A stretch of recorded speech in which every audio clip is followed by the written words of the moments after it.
ไม่เคยรู้คนที่สำคัญนั้นมีค่าแค่ไหนฉันไม่เคยรู้วันที่สวยงามนั้นมีค่าเท่าไร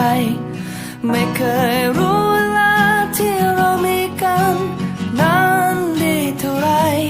ไม่เคยรู้ว่าความคิดถึงมันทรมานแค่ไหนไม่เคยไม่เคยไม่เคย